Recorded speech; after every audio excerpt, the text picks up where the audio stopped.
Merci à toutes et à tous et merci encore une fois à tous nos intervenants d'être présents aujourd'hui pour cette journée mondiale du bénévolat, pour parler de cette vaste question qui pose question à la plupart d'entre nous et même au-delà, puisqu'on a pas mal de personnes inscrites au replay. Donc pourquoi ce webinaire? Parce que déjà reconnaître et valoriser le rôle essentiel des engagés dans nos associations. Et quand je dis engagés, c'est à dessein, puisqu'on ne va pas seulement aujourd'hui parler des bénévoles, on ne va pas seulement parler de la fameuse crise du bénévolat, qui sous-entend nos enjeux de fonctionnement dans les associations, mais aussi la question des adhérents physiques, qui sont également un grand sujet d'inquiétude pour nombre d'entre vous. Donc, sans aller trop dans le détail et pour ne pas vous spoiler entièrement ce webinaire, aujourd'hui, on va parler idées reçues sur le bénévolat et les bénévoles, parcours d'engagement, participation des personnes accompagnées par les associations, action familiale et animation de la communauté des adhérents. Et pour cela, on a beaucoup d'intervenants qui vont nous permettre d'avoir un œil un peu plus distancié avec toutes ces questions-là. Donc, pour les présenter rapidement, si vous ne les voyez pas maintenant, vous voyez certaines de leurs étiquettes. Je vous présente donc Roger Su, qui est sociologue, chercheur au service administrateur pour la Fonda et pour le mouvement associatif. Océane Vanek, qui est chargée de développement à Bénévolte. Pour celles et ceux qui ne connaissent pas forcément Bénévolte, c'est l'équivalent, on va dire, de Tous Bénévoles, de Bénénova, de jeveuxaider.com, etc., etc. Marilyn de Bortoli, qui est chargée de mission Impact social, engagement et structuration du réseau à l'UNAPI. Michèle Bourgarel, qui est vice-présidente en charge de l'action familiale à Apogée 94 et qui interviendra en binôme avec Émile Burger, qui est président de la section locale Ariane de Apogée 94, section locale qui a la particularité d'accompagner des personnes autistes et leurs familles. Et enfin, Irène Marga, qui est étudiante à Paris 1 Panthéon-Sorbonne et qui est bénévole sur son temps libre pour les Papillons Blancs de Paris. Je vous remercie encore une fois toutes et tous pour le temps que vous dédiez à ce webinaire et puis pour accepter de répondre à mes très nombreuses questions. Donc, si vous avez des questions dès maintenant, n'hésitez pas à les mettre dans le chat. Je ne vous garantis pas qu'on aura le temps de prendre 15-20 minutes ensemble pour les questions, pour les poser directement aux intervenants, mais on y répondra au moins dans le chat. Et puis, si on a le temps, bonne nouvelle, on pourra directement vous laisser la parole.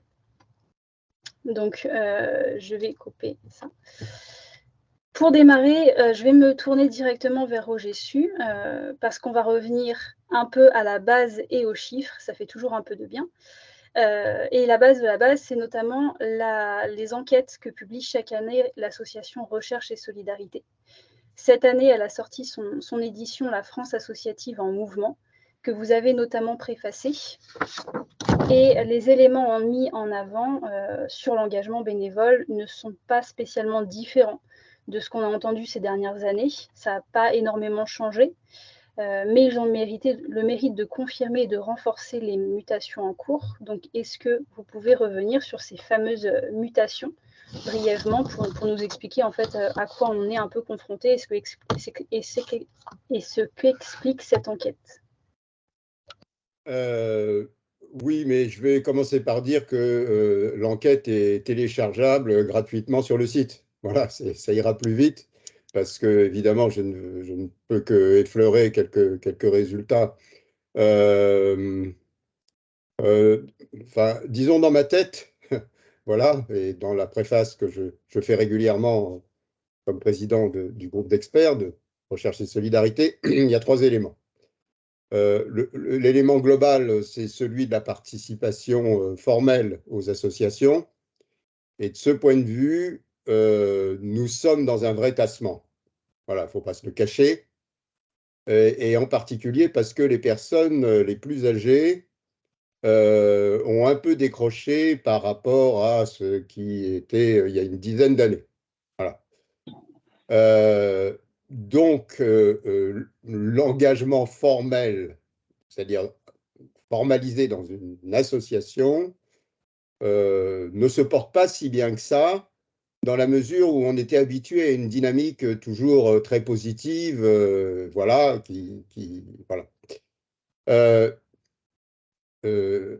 En même temps, il y a un vrai sujet, je crois, d'espoir et de satisfaction, qui est du côté des jeunes. Les jeunes étaient traditionnellement plus loin que leurs aînés dans la participation à la vie associative. Je suis toujours dans le formel, hein. Et en fait, les ont rejoints quasiment. Et donc, ça, c'est une très, très bonne nouvelle parce qu'il y a une vraie poussée des jeunes par rapport aux activités associatives. Et vous entendez que, évidemment, ça présage de choses qui sont positives. J'ajoute que nous avons, enfin, il y a maintenant quasiment la parité homme-femme, même si ça ne se retrouve pas du tout dans les salariés des associations, mais ce n'est pas votre question. Donc ça, c'est aussi un sujet de satisfaction. Et enfin, moi, il y a un indicateur auquel je tiens beaucoup, qui pose problème, mais je ne vais pas tout de suite, voilà, je veux être court, hein, qui est le nombre de créations nettes d'associations chaque année. C'est un indicateur qui est assez intéressant de ce qu'on pourrait appeler la vitalité associative, y compris la vitalité de base. Or, dans les dernières années, alors évidemment, il y a eu l'effet Covid qui a évidemment ralenti considérablement le nombre de créations. Et là, sur les 2 dernières années, on est revenu à un étiage assez haut. Plus de 71 000 associations nouvelles créées chaque année. Et je rapporte toujours ça parce qu'il faut avoir un peu de mémoire historique, hein, pour se donner un peu de courage. Je rattache toujours ça au nombre d'associations qui existaient dans les années 60. Vous savez, les fameuses années 60 où tout le monde était militant dans les syndicats, dans les partis politiques, dans les associations. Oui, mais il y avait 400 000 associations seulement et non pas 1,5 million aujourd'hui. D'accord? Et il y avait 40 000 associations nouvelles chaque année, non pas 71 000. Donc, on est quand même sur un trend intéressant, mais qui pose, qui est quand même avec quelques alertes, d'autant plus que, mais ça, c'est peut-être les questions suivantes, donc je vais m'arrêter là, d'autant plus que la sollicitation des associations ne faiblit pas, et qu'il y a une demande très, très, très forte, et que beaucoup d'associations sont quand même à l'os, comme on dit, à la fois en termes de bénévoles et à la fois, évidemment, en termes de financement. Voilà ce que je peux dire en première approche. Vous sentez que je voudrais plutôt voir le verre à moitié plein, mais pas ignorer que peut-être il est aussi en petite partie vide. Voilà. Et donc, il va falloir la combler. Voilà. Merci. On compte sur Océane et toutes ces boîtes à outils qu'elle a avec elle pour nous aider à résoudre ce grand problème. Tout repose sur toi, Océane. Mais je vais continuer un peu avec Roger pour revenir sur la première chose qui a été dite, à savoir les idées communes qu'on a sur les jeunes et le changement un peu qui s'opère actuellement. On entend régulièrement que les jeunes ne s'engageraient plus. Mais vous avez assez bien résumé ce paradoxe parce que dans les faits et dans les chiffres, ce n'est pas le cas. À la dernière journée droit de cité pour le mouvement associatif, où, je cite, vous avez dit « les jeunes sont dans l'associativité » sans être forcément dans l'association. Est-ce que vous pourriez expliquer ça? Il faudra peut-être revenir sur cette notion parce que dans mon esprit, l'associativité, excusez-moi de jouer au sociologue, mais enfin, c'est quand même ce que je fais, l'associativité est un concept. Et on ne peut pas l'assimiler à l'association. Donc, je ne sais pas si ça vous intéressera de revenir sur cette question-là. En tout cas, au-delà du concept, si vous pouvez revenir sur la question sur l'idée reçue que les jeunes ne s'engageraient plus, ce qui est contre tous les chiffres qu'on voit actuellement sortir. ils s'engagent, mais ils ne s'engagent pas forcément dans une association ou dans l'association pour laquelle ils ont commencé leur premier bénévolat. Est-ce que vous pouvez revenir sur un peu ce paradoxe de se dire ils sont là, mais en fait on ne les voit pas forcément? Oui, il y a un double paradoxe, c'est-à-dire que parallèlement, les jeunes ont plutôt tendance maintenant, dans les progressions, à s'engager de manière informelle, c'est-à-dire sans être encarté. Donc il y a un sociologue qui a appelé ça l'engagement post-it. Alors pourquoi l'engagement, mon collègue Jacquillon, pourquoi post-it? Parce que ça n'est pas nécessairement un engagement pérenne en plus. Donc, ou ce que moi j'appelais un peu l'engagement Godillot. Vous savez, on est adhérent de père en fils, on ne sait pas trop ce qu'on y fait. Mais quand les jeunes s'engagent, par contre, ils sont là.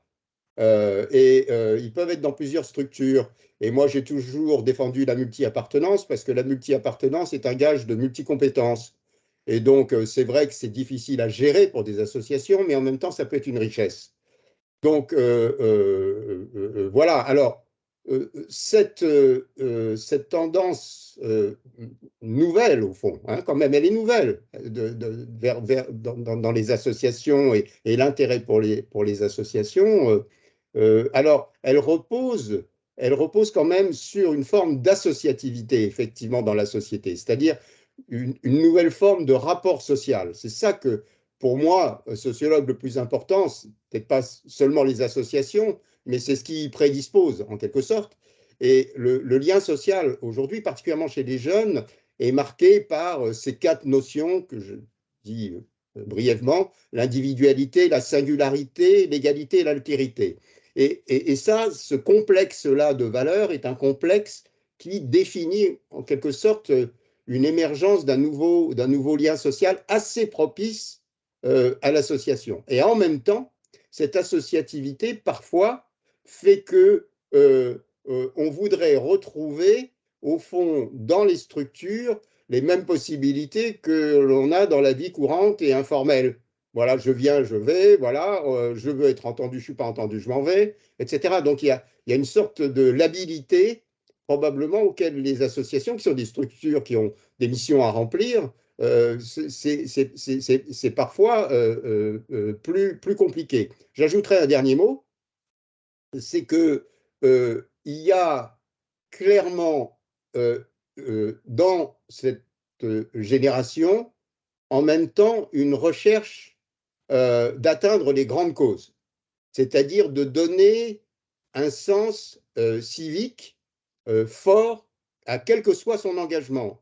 Autrement dit, ce qui marche, c'est toujours de rattacher une action ponctuelle à quand même un grand dessein. Parce qu'aujourd'hui, la question, elle est quand même celle de l'engagement civique, c'est-à-dire de celle qui, pour le dire comme ça, est celle du politique. Je ne dis pas de la politique, mais on oublie toujours que le politique, ça a double face. Il y a le politique et la politique. Et le politique, c'est la société civile dans ses activités qui doit réaliser des formes de citoyenneté. Et donc les grandes causes sont là pour ça. Et ce que l'on voit chez les jeunes, c'est une déception, évidemment, je n'ai pas besoin de le souligner, par rapport à la politique, voilà, qui n'inspire vraiment pas beaucoup, hein, nulle part, une espèce de déception par le fait que les dessins ou les projets de société ben, leur paraissent quand même assez nébuleux et pas très évidents.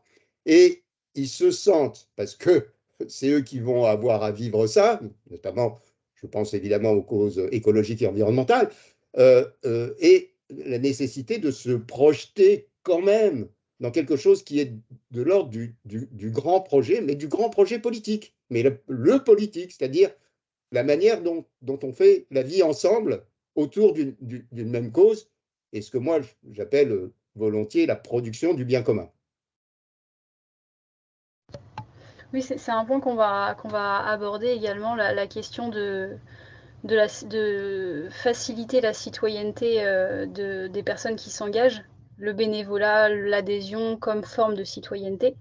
et donner du sens en fait à tous les engagements, quelle que soit la forme choisie. On va revenir d'ailleurs sur ça, mais je vais me tourner vers Océane, qui est, je le rappelle, la personne à regarder pour trouver la solution à toutes les crises actuelles. Donc, dans l'édition de Recherche et Solidarité, on souligne que les associations sont confrontées à énormément de défis, notamment liés à l'animation de leur vie associative. Il y a toujours des bénévoles en général, il y a toujours autant de bénévoles en général, mais leurs attentes vis-à-vis de l'engagement, de leur engagement au pluriel, au singulier, ont considérablement changé. Est-ce que tu pourrais revenir sur ça, sur ces attentes qui font qu'on peut être parfois perdu par rapport à ce à quoi on était habitué il y a encore quelques années et ce qui se passe actuellement avec les engagés? Oui, complètement. Ben, merci en tout cas de me donner la parole sur ce temps-là. Je suis ravie d'intervenir auprès de si éminents penseurs du bénévolat et de l'engagement.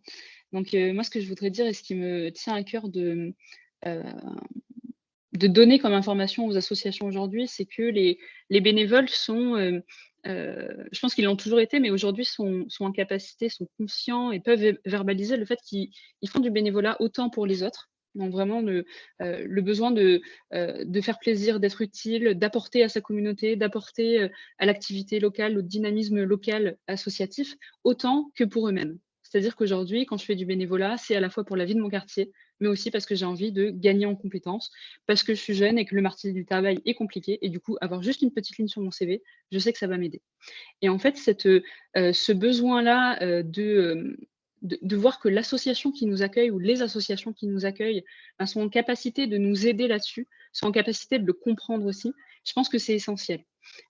Pour moi, il y a une chose que j'observe beaucoup sur le terrain, que ce soit dans les associations vraiment très locales comme les structures nationales, c'est une rationalisation du bénévolat. Qu'est-ce que ça veut dire? C'est vraiment que les bénévoles aujourd'hui, dans un monde qui est quand même assez incertain, que pour le coup, c'est transgénérationnel, ça va vraiment toucher tout le monde, mais on ne sait pas finalement comment sera le monde dans quelques années. On ne sait pas comment nous, on sera dans quelques années. Et du coup, on est dans cette logique de temps, cette économie du temps, où finalement, on va essayer de tout rationaliser. Donc, je sais que j'ai 2 heures dans ma semaine. Il faut que ces 2 heures, elles soient les plus efficientes possibles dans mon engagement. Et donc, j'ai besoin d'aller dans une association où je sais que ça me correspond. Je sais que la cause que je vais servir va être utile, va être plus grande que moi, va être importante et intéressante. Et j'ai envie que finalement, ça corresponde tout à fait à ce que moi, je recherche pour mon épanouissement personnel. Donc, c'est là où c'est important finalement de travailler quand on est une association, à montrer aux bénévoles qui ici, déjà, il est légitime de venir chez vous, mais qui va aussi s'y retrouver. Et finalement, ça va passer par le travail de la culture bénévole, c'est-à-dire de comment, dans notre association, on va être différente de l'association d'à côté. Alors, je ne parle pas de concurrence, mais bien d'associations qui vont vraiment être différentes dans leur façon de faire, dans la façon d'aborder les choses. Et finalement, un bénévole qui s'y retrouve totalement dans une association A ne s'y retrouvera pas dans l'association B. Et donc ça, c'est super important d'arriver à savoir pourquoi nous, notre association, elle est différente de l'association B. Et comment, finalement, les bénévoles qui vont se retrouver chez nous, quel est le mot-clé qui va leur parler? Comment je peux dire, comment je peux pressentir, comment je peux faire pressentir qu'est-ce qui est différent chez nous et qu'est-ce qui va faire que vous, en tant que bénévole, vous allez vous retrouver au bon endroit, au bon moment. Et donc, pour ça, il y a besoin vraiment de travailler en amont de la recherche de bénévoles sur qui sont nos bénévoles aujourd'hui? Pourquoi les bénévoles qui sont là, ils s'éclatent dans notre association? Et la question même avant, c'est est-ce que nos bénévoles s'éclatent dans l'association? Et donc, c'est très important de mesurer aussi et que finalement, la rationalisation qu'on retrouve chez les bénévoles, il faut qu'on arrive aussi à le trouver dans l'association. Arriver à rationaliser le fait que, enfin, en tout cas à mesurer, ça passe par la mesure de qui sont nos associations, qui sont nos bénévoles, pardon, qui sont nos bénévoles, est-ce qu'ils s'y retrouvent chez nous? S'ils s'y retrouvent, pourquoi? S'ils ne s'y retrouvent pas, pourquoi et est-ce qu'on peut agir dessus? Et vraiment arriver à conscientiser tout ce qu'on est dans l'association et qu'est-ce qu'on peut offrir aux bénévoles qui vont s'y retrouver chez nous. Merci Océane. Il y a quelques points qui vont faire écho à l'enjeu, le deuxième enjeu qui est celui des adhérents physiques. qui pose pas mal de questions pour nombre de participants qui viennent du mouvement parental et donc qui ont de grosses questions sur les adhésions physiques. Mais pour l'instant, je vais terminer avec le bénévolat et me tourner vers Irène, qui est bénévole, on va dire bénévole de terrain. Donc, c'est un peu la différence qu'on fait entre terrain, gouvernance, coup de main ponctuel, engagement sur la durée, sur une mission particulière. Tu participes à 2 ateliers pour les Papillons Blancs de Paris, à savoir l'atelier photo et l'atelier cuisine, depuis septembre dernier, alors que tu es aussi étudiante. J'ai 2 questions déjà. Est-ce que tu te retrouves dans ce que vient de décrire Océane? Et la deuxième, c'est qu'est-ce qui t'a permis, qui t'a donné envie de réellement sauter le pas et de t'engager effectivement? Parce que je vais résumer ça grosso modo, mais s'engager bénévolement, c'est presque la bonne action qu'on veut faire au mois de septembre, un peu comme les bonnes résolutions au mois de janvier, je vais faire du sport.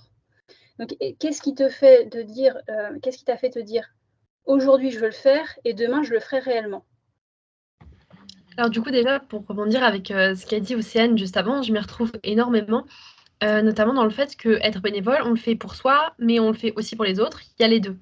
Et c'est quelque chose qui est hyper important en tant que bénévole, de se sentir reconnu et simplement qu'on nous dise « Ah bah merci, merci d'être venu aujourd'hui parce que je sais que bah oui, tu aurais pu rester chez toi et regarder une série, jouer aux jeux vidéo, sortir avec tes amis. » Et c'est quelque chose qui est très important, c'est qu'on nous dise que oui, on a fait cet effort-là et qu'on soit reconnu en tant que tel.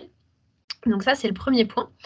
Et le deuxième, c'est que notamment pour le CV et toutes les compétences, on va dire, extrascolaires, justement, dans mon cas en particulier, c'est hyper important aujourd'hui parce que c'est ce qu'on va demander sur le marché du travail. Et donc, globalement, si on fait quelque chose, on attend qu'il y ait une retombée positive pour nous.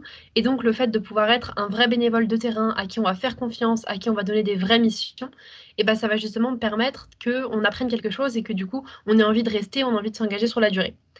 Et ensuite, moi, ce qui m'a motivée personnellement à sauter le pas, alors j'étais déjà bénévole avant au sein de l'UNICEF, donc une autre association qui lutte un peu pour l'égalité des chances et les droits de toutes les personnes. Mais ce qui m'a vraiment plu, c'était justement le fait de pouvoir être bénévole concrètement sur le terrain et d'avoir du coup un vrai impact que je pouvais voir au quotidien, où je rencontrais des personnes sur qui j'avais un impact positif.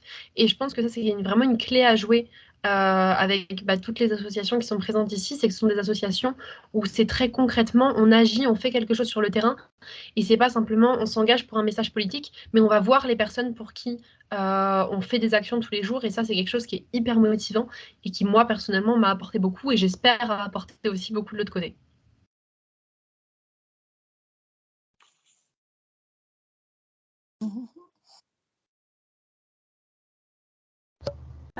Excusez-moi. Merci Irène. Donc c'est très clair et on va y revenir justement dessus encore une fois. Je vais me tourner par contre vers Marilyn maintenant parce qu'on va aller sur un concept qui, en dehors de l'UNAPI, n'est pas très connu, ni forcément toujours compris dès la première fois, parce que l'UNAPI a beaucoup investi sur la valorisation de la triple expertise, à savoir l'idée qu'il doit y avoir une expertise croisée entre les personnes en situation de handicap qui sont accompagnées dans les ESMS, leurs familles et les professionnels qui les accompagnent. Et ma question, c'est donc en quoi l'engagement de chacun de ces trois acteurs essentiels, le travail en collégialité, est décisif pour le secteur médico-social. Merci beaucoup Salomé, tant pour le sujet global que pour cette question. Je me fais d'ores et déjà écho aux précédents intervenants parce que parler de l'importance dans l'engagement de l'individuel et du collectif et de la reconnaissance. Quand on parle de triple expertise à l'UNAPI, on veut vraiment aborder le fait que ce soit aussi un vrai socle d'action et d'engagement au sein de notre réseau. La triple expertise, pour ceux qui ne connaissent pas, c'est quoi? C'est l'idée de pouvoir mettre en synergie les savoirs, les savoir-faire, les savoir-être des personnes en situation de handicap, des proches aidants et des professionnels de l'accompagnement. C'est aussi pouvoir croiser les regards en termes d'expérience et de compétences à la fois au quotidien, mais aussi dans l'engagement à travers des instances de travail, de concertation, mais également, nous, on a une réflexion en cours sur la présence aussi de la triple expertise dans les instances de décision. Donc, pour la décliner, donc évidemment, la première partie prenante de cette triple expertise, c'est la personne en situation de handicap, hein, qui est la raison d'être de notre organisation. Comment, à travers nos engagements et l'accompagnement des engagements aussi des personnes, on les accompagne sur la défense des droits fondamentaux, de leur expérience, de leur attente, de leur choix. Avec grande joie aussi, je fais référence à l'association Nous aussi, que l'on a la chance d'accompagner, qui a pour slogan « Rien pour nous sans nous » et qui, comme on le dit, ne se paye pas que de mots, mais qui a un véritable enjeu d'engagement et de militantisme. Donc, la deuxième partie prenante, ce sont les parents. Donc, lorsque le handicap survient dans une famille, c'est un impact vraiment important à la fois sur les proches, sur l'environnement, mais aussi sur l'écosystème en général. Et là, les familles, un certain nombre d'entre vous sont concernés. Le premier objectif, c'est de pouvoir avoir un engagement, un accompagnement adapté pour son enfant. Puis après, certains vont souhaiter aussi pour s'engager auprès d'une association, notamment qui accompagne, qui gère des établissements dans lesquels peuvent être leurs enfants. Et donc là, on va parler d'engagement d'action ou engagement de responsabilité au sein de conseils d'administration. Et là, l'engagement va être très intéressant aussi dans le secteur du médico-social, étant donné qu'ils vont pouvoir apporter un regard singulier dans un contexte en profonde mutation. Là, on est sur de l'introduction. Je ne vais pas aller sur le sujet de la transformation de l'offre, mais on a beaucoup aussi de séminaires et de webinaires que vous pourrez retrouver en replay sur ces sujets-là. Et concernant les professionnels, eh bien, je vais parler en mon nom, mais peut-être au nom de d'autres. Hein, on n'arrive pas dans le secteur associatif et du médico-social par hasard. D'abord par militantisme auprès des premiers concernés et puis pour la cause. Et voilà. Et enfin, cette année, on a valorisé cette triple expertise et l'engagement en mettant en valeur un prix qui a récompensé 3 associations qui ont mis en place des actions d'engagement réunissant la triple expertise à la fois dans des secteurs de la solidarité, de la culture, du sport, de la santé. Voilà, on a reçu plus de 30 dossiers et voilà, j'en parlerai plus tard, mais notre objectif, c'est vraiment de valoriser toutes ces initiatives-là d'engagement croisé. Merci Marilyn. Sur la question d'arriver dans une cause, ce que disait tout au début Roger, ce qu'a rappelé encore une fois Océane et ce que montre Irène, notamment le fait qu'on ne connaît pas forcément le monde du handicap avant d'y tomber, soit par militantisme, soit presque par hasard. Et au final, on y reste. Donc ça, c'est une grande question. Comment se visibiliser? Mais là, je vais me tourner vers Michel et Émile. Et je crois qu'on a perdu Émile qui a eu un problème avec son Wi-Fi. Donc, je vais surtout me tourner vers Michel parce que vous intervenez pour soutenir et développer les actions en faveur des familles qui adhèrent à Apogéi 94, qui est une association parentale. Donc, j'aurais 2 questions pour vous, Michel, le temps que Émile se reconnecte. Comment est-ce que concrètement vous animez cette communauté d'adhérents? Parce que c'est tout un pan de l'engagement associatif qu'on développe assez peu, dont on entend assez peu plutôt. Qu'est-ce que vous leur proposez concrètement? Et ma deuxième question, c'est pourquoi vous vous concentrez autant sur les adhérents physiques, sachant que le secteur médico-social est quand même un secteur hyper professionnalisé. Vous êtes gestionnaire, donc pourquoi vous vous concentrez autant sur les adhérents? Alors, vous m'entendez là? Je vais répondre à la première question déjà. Nous sommes une association parentale, donc nos bénéficiaires, ce sont les personnes en situation de handicap. Donc, ce que l'on essaie de faire, c'est de mettre en place des activités du style piscine le samedi matin, donc en dehors des établissements, un club de loisirs pareil le samedi après-midi, et ce sur toute l'année. On a d'autres activités du style, ça c'est des activités aussi annuelles, comme la galette fin janvier, des opérations comme la fête des familles en juin, qui permettent de réunir à la fois les familles et les handicapés et les professionnels qui les accompagnent. Voilà un petit peu les activités que l'on fait. Pour essayer d'avoir des adhérents, ce que j'essaie de faire aussi, c'est à la rentrée en septembre, faire une présentation de notre association aux parents. Parce que souvent, les parents s'imaginent que les établissements sont des établissements publics et ils n'ont pas l'impression d'être dans une association de bénévoles. Donc voilà, je pense avoir à peu près répondu. Est-ce qu'il y a des questions? Donc pour la première partie. Oui, tout à fait. Il y a une grosse question de se faire connaître parce qu'on fait beaucoup, mais on ne parle pas forcément autant qu'on le souhaiterait ou qu'on devrait de ce qu'on fait et de ce qu'on est. Je crois qu'on a récupéré Émile. Je ne sais pas s'il nous entend bien. Je vous entends. Je vous entends. Mais je vous vois très, très flou avec des images superposées. Mais enfin, il y a le contact sonore. Excusez-moi. Pas de souci. C'est bien, on va pouvoir remplir parce que Michel venait de nous expliquer ce que faisait Apogei 94 pour l'action familiale. Et donc, on allait passer à la seconde question qui était justement pourquoi on se concentre autant sur les adhérents physiques. Parce que certes, ça fait partie de l'ADN du mouvement parental, mais on pourrait tout autant se concentrer sur des activités qui sont gérées par des professionnels, mais pas forcément sur les familles et l'action familiale. Donc la deuxième question étant pourquoi autant se concentrer sur eux? Pourquoi vous organiser à ce point?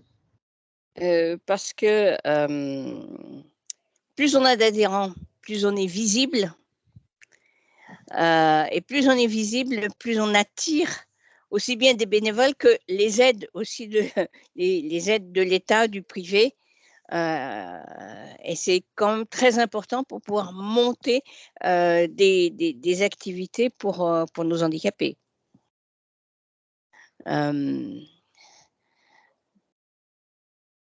Émile, est-ce que vous voulez rajouter quelque chose par-dessus sur pas par-dessus, c'est à côté, parce que je pense que ma position, mes idées ou ce que j'ai vécu donc va dans le même sens, mais il ouvre, disons, des secteurs qui sont très liés donc simplement à la position que l'on peut avoir, non pas de professionnels vis-à-vis de parents, mais simplement de personnes adultes ayant des soucis à partager et à essayer d'imaginer des améliorations pour échanger. Ce qui fait que l'adhésion, si on peut dire, est très intéressante comme conclusion d'un certain chemin de préparation à pouvoir échanger entre personnes adultes sur leurs soucis. Et de ce fait-là, je dirais l'adhésion est assez intéressante, mais elle vient en fond de parcours. Mais quand elle est transformée, elle est très véridique et très sensible et rejoint absolument les propos de Michel. Donc, adhérons, oui, bien sûr, mais pas forcément, parce que la démarche est une démarche de rapprochement de personnes qui sont en très grande difficulté et qui sont amenées à tendre la main, à essayer, disons, d'avoir une place. Pour faire très court. Et là, je pense que c'est répondre dans un premier temps à des choix. Il y a les choix de la sécurité ou la confiance. Et a priori, c'est la confiance qui semble être le moteur d'une adhésion transformée. C'est aussi quelque chose qui est particulièrement assez intéressant à aborder, c'est quand il y a une personne avec toutes les particularités qu'elle peut avoir, elle peut être aussi engloutie par un phénomène de majorité dans un groupe. Là, il faut que ce groupe donc puisse donner une pleine reconnaissance de la minorité pour qu'elle se sente à l'aise et en confiance et adhérer avec toutes les bonnes idées, disons, d'un fonctionnement collectif. Cette opposition ou cette différence qui se passe entre le collectif et on le voit bien maintenant, l'autre versant, c'est-à-dire l'individualisation, c'est aussi quelque chose que l'on ressent de plus en plus dans le secteur, mais d'une façon assez générale. Le collectif n'est plus tellement un témoignage d'engagement, mais nous avons plutôt l'apparition, disons, d'une individualisation qui demande à participer avec d'autres ou seul dans un accompagnement. Donc l'adhésion peut devenir, mais vraiment dans un engagement personnalisé. C'est comme ça que on peut arriver donc à savoir si les propositions du cadre de notre rencontre est valable, c'est-à-dire le respect d'une idée de la République, d'une idée de la communication, la démocratie, et avoir la possibilité donc de donner dans un monde laïque, de donner la possibilité à avoir une place possible. Quand on a balayé un peu tous ces poteaux, la trouvaille, disons, ou la rencontre de deux personnes doit arriver donc à l'adhésion, à la parfaite. Mais avant, il y a énormément, disons, de chicanes à essayer d'éviter et à expliquer. Oui, c'est pour faire le parallèle, c'est un peu ce que disait Océane, tout le travail en amont du bénévole, mais tout le travail en amont de l'adhésion. Et tout ce qui est question de collectivité, d'individualité, tout ce qu'on a retrouvé du côté bénévole, on le retrouve du côté adhérent aussi. Donc il y a pas mal de points communs entre ces deux statuts. Et ça va me permettre de faire le lien à nouveau avec Océane, parce que la question des adhérents physiques, c'est un peu souvent l'oublié des questions d'engagement associatif. On parle des bénévoles, on parle des volontaires en service civique, on parle même de plus en plus du mécénat de compétences, mais l'adhésion physique, on en parle très très peu dans les questions d'engagement. Pourtant, ils sont l'un des maillons de la chaîne et les associations rencontrent de plus en plus de difficultés à les fidéliser, à leur créer un esprit collectif, comme ce que disait Émile tout de suite, et à donner du sens à leur adhésion, alors qu'on le voit de plus en plus. Je vous entends plus. Il y a une demande de... Je vous entends plus. Alors, nous, on vous entend très bien, par contre. Il y a une demande de plus en plus à donner du sens à l'adhésion. Donc, ma question pour vous, Océane, c'est est-ce que vous pouvez revenir sur les enjeux liés aux adhérents physiques et comment les animer, ces adhérents? Comment leur donner envie d'adhérer? Oui, merci. C'est vrai que... C'est revenu. Bon, bah super. Pile pour mon intervention, c'est un signe.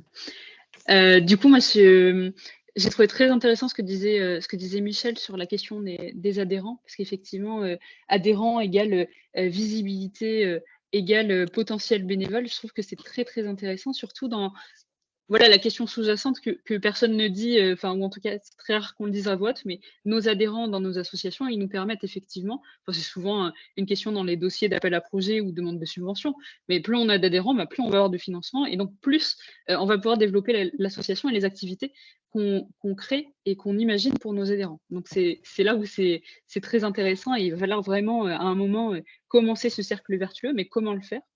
Donc, ce que moi j'ai envie de partager ici, c'est que j'entends souvent et j'observe souvent une espèce de segmentation dans les associations vous avez d'un côté les adhérents, d'un côté les bénévoles, et dans les bénévoles, vous avez les bénévoles de gouvernance, les bénévoles de terrain, les bénévoles ponctuels, encore un autre segment avec toutes les autres formes d'engagement, encore un autre segment avec les salariés de l'association, par exemple, alors que tout ça, finalement, c'est une communauté. Il faut arriver à travailler cette communauté, de faire en sorte que les bénévoles se sentent légitimes ou se sentent invités à devenir adhérents, les adhérents se sentent légitimes et interpellés pour être bénévoles.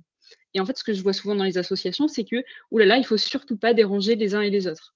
Je ne vais pas parler de bénévolat à mes adhérents, puisqu'on les sollicite déjà pour être adhérents. On ne va pas en plus leur demander de faire du bénévolat. Mais en fait, vos adhérents, ils n'attendent que ça. Donc, ce qui est intéressant, ça va être de développer cette communauté, cette notion d'engagement, au-delà de qui est adhérent, qui est bénévole, qui fait quoi dans l'association.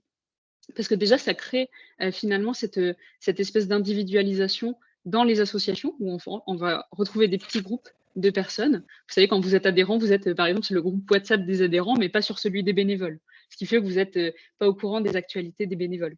Donc, ce qui est intéressant, c'est vraiment d'arriver à créer un parcours d'engagement, un continuum d'engagement, qui va permettre à un bénévole qui est attiré par ce que vous lui proposez, notamment par exemple en passant par une plateforme d'engagement, vous allez proposer une mission de bénévolat et vous avez une personne qui va passer par là en se disant bah, tiens, je ne connaissais pas du tout, par exemple, le sujet du handicap, je ne savais pas du tout qu'il y avait des missions pour apprendre à faire de la guitare à des enfants dans un IME.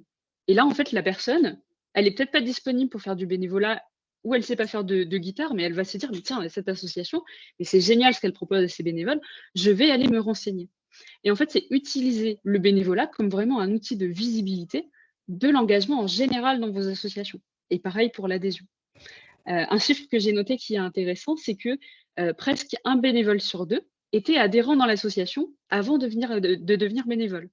Et donc ça, c'est très intéressant d'aller chercher parmi la communauté des adhérents chez vous, des bénévoles. Parce que s'ils sont adhérents, et souvent depuis plusieurs années dans votre association, c'est qu'il y a quelque chose qui les touche. Et en fait, peut-être qu'ils ne savent tout simplement pas que vous pouvez leur proposer du bénévolat.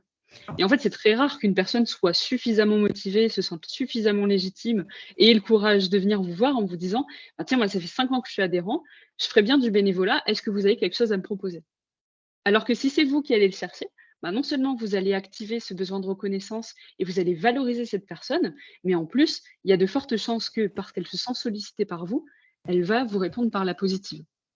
Donc, c'est là où c'est très intéressant de s'équiper, notamment d'outils numériques pour faciliter tout ça, parce qu'à la main, c'est assez compliqué de suivre bénévole par bénévole, adhérent par adhérent. Mais vraiment, s'il y avait une chose à retenir de cette intervention, c'est vraiment de moins segmenter les façons de s'engager dans les associations et créer une communauté. Que les bénévoles puissent échanger avec les adhérents, que les personnes de la gouvernance puissent échanger avec les personnes du terrain, que les anciens bénévoles puissent être toujours au courant de ce qui se passe parmi les bénévoles aujourd'hui, parce que ça va leur redonner envie aussi. Remobiliser régulièrement, que ce soit les adhérents ou les bénévoles qui ne sont plus très actifs dans l'association, ça va être très, très important. Et pour ça, la notion de communauté, c'est un outil qui, en plus, est très en vogue aujourd'hui, qui se crée et s'anime assez facilement, soit avec des outils numériques, soit avec un peu d'aide. Mais typiquement, c'est une mission de bénévolat, ça, que d'animer une communauté d'adhérents qui marche très bien. Voilà, j'espère répondre à la question, Salomé. Bah déjà, tu as déjà fait la fiche mission d'un bénévole qui va gérer les adhérents. Ça, si on ne peut pas déléguer le délégable, c'est bien. Je vais aller vers Marilyn parce que la question de donner du sens à l'adhésion, c'est l'une des orientations stratégiques du projet de l'UNAPI Tête de Réseau. Donner du sens à l'adhésion, la politiser, c'est l'un des chantiers à investiguer. Est-ce que, c'est un des chantiers, mais en fait, qu'est-ce que ça recouvre derrière ? Oui, merci Salomé. Je reviendrai tout à l'heure aussi dans la continuité de ce que vous venez de dire, Océane, sur la logique de parcours, notamment l'accompagnement à la montée de compétences qui est très important au sein de notre réseau, et il y a des choses qui se mettent en place.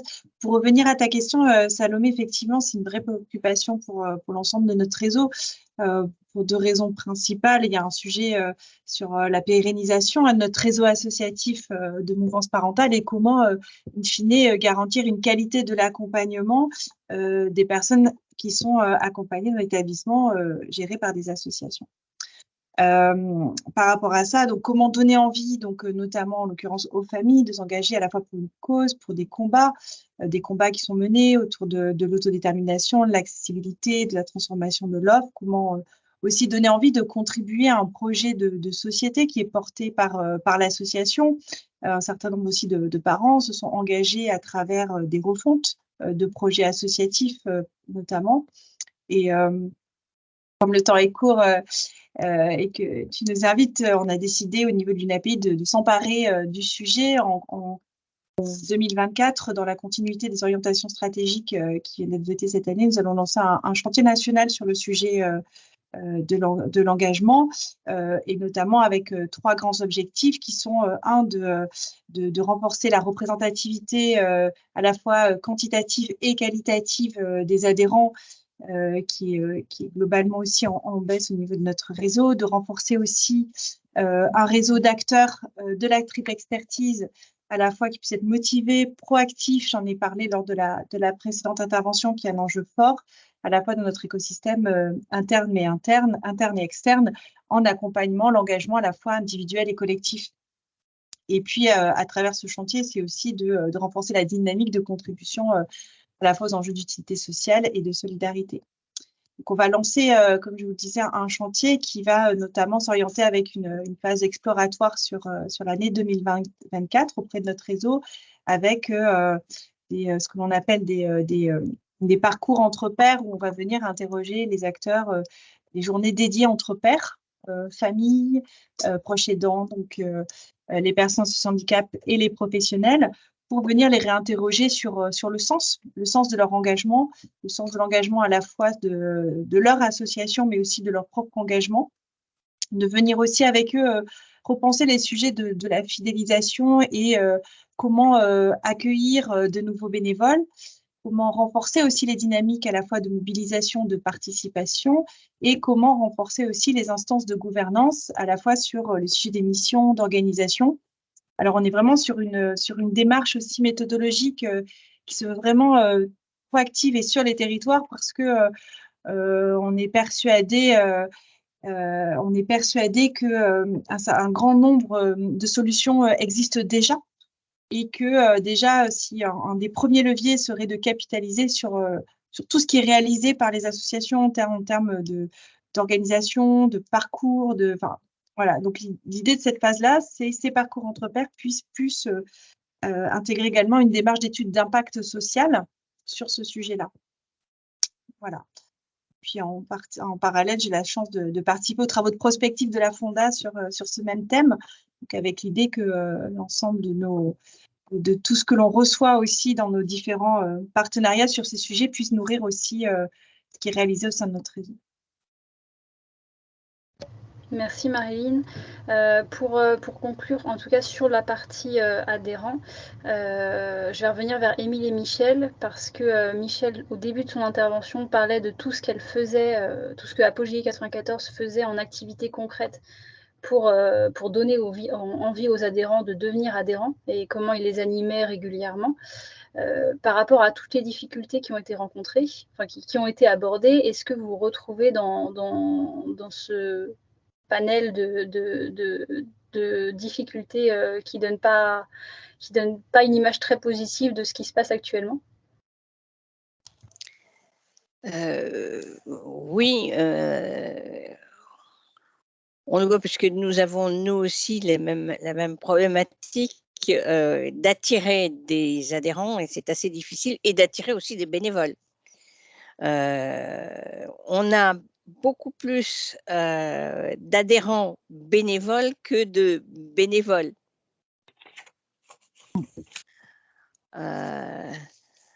Et on en est parfois à essayer d'attirer des adhérents, surtout au niveau des parents, en proposant des activités aux personnes handicapées, en se disant on leur propose des activités en espérant attirer les parents. Parce que justement, il y a toujours la question de se dire on n'a pas envie de différencier celui qui est adhérent de celui qui ne l'est pas en termes d'accession aux activités. C'est-à-dire que la problématique, c'est que nos associations, nous on part du principe que nos associations ont été créées pour nos personnes en situation de handicap, et donc tout ce que l'on fait, c'est pour leur apporter un plus, un bien-être, qu'ils soient adhérents, enfin que les parents soient adhérents ou non. C'est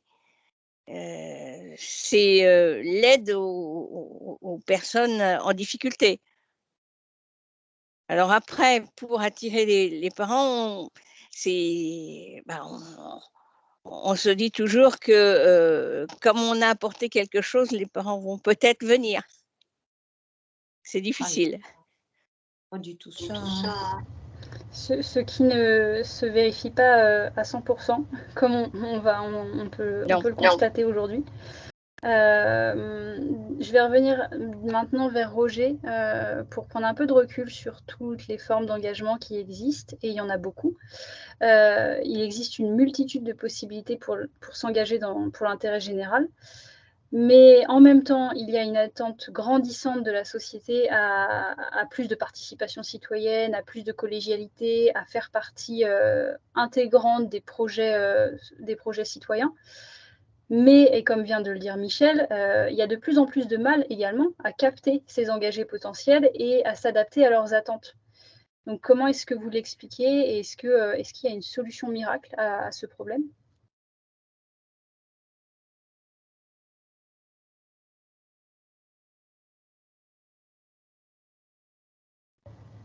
Je crois voilà, pardon, j'avais pas mis. Voilà. Je voulais revenir d'un mot sur ce qui s'est dit précédemment. Nous, on est quelques sociologues à avoir une formule magique pour l'engagement. Donc, je vous la donne pour ce qu'elle vaut. On s'engage d'abord pour soi. Ça, c'est vrai. Ça, moi, j'ai fait beaucoup d'études pour le CNRS. Les gens s'engagent d'abord pour eux, pour leur propre salubrité, pour leur propre plaisir, etc. Donc, il ne faut pas se cacher. Après, on s'engage avec les autres.